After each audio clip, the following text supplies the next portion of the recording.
Hey fashionistas, this is Faith, and I'm coming back with a quick dining etiquette tip. Actually, I'm coming back with the dining etiquette answer to the tip that I asked you on last week.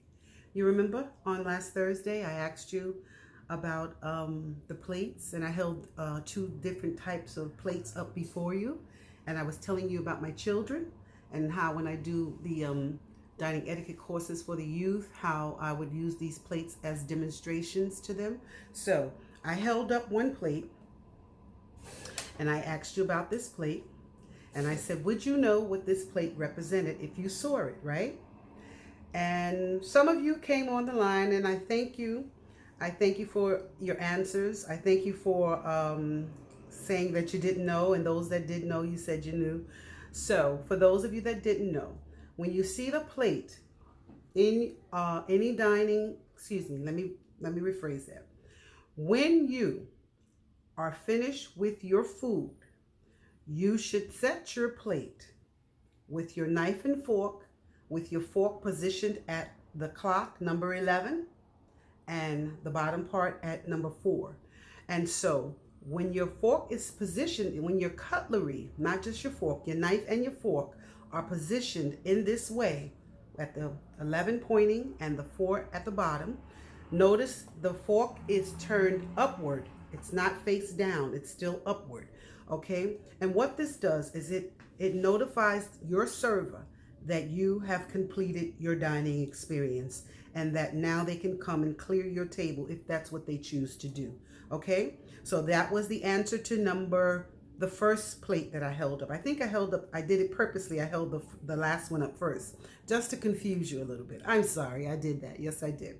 Okay, so remember that when your cutlery is positioned on your plate at 11 and 4, it sends a notification to your server, especially if you have a great server and you're in one of those high dining areas. Even in some of the regular diners today, some of the servers will know, especially if they have taken a few etiquette courses, or they just had, parents that taught them to know. Like my parent, she was very serious and adamant about dining table manners. Okay, and so this is the answer. It sends a sign to your server that you are finished dining. Okay, so we're going to move on.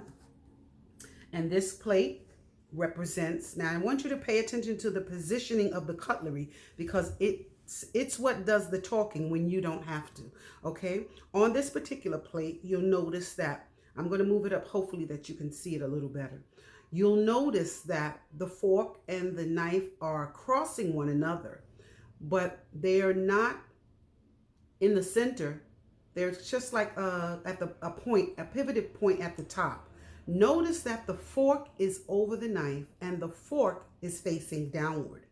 Okay, this is usually done if you have to, for whatever reason, step away from your table, whether it is to step away and go to the restroom. And when you're at the table and you need to do that, you just get up, you don't make an announcement.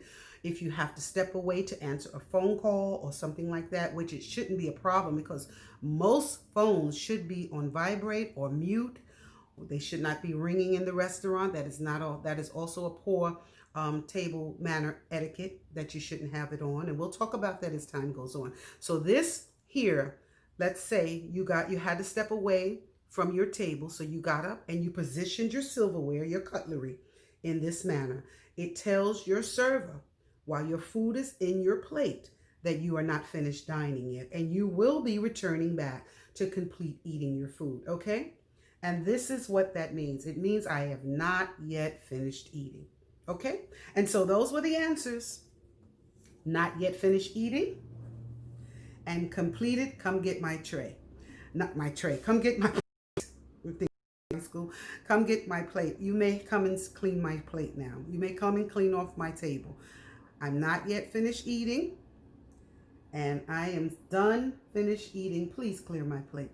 Okay, and so those were the answers to those two plate questions. Now, those were two great tips.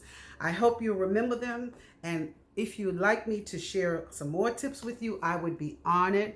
I just want you to say, Faith, share some more tips in the comment section. Would you do that for me? And I'll be honored to share more tips with you. Remember, I just stopped in for a minute. So you have a wonderful day, and I will see you all on Tuesday. And you be well. God bless.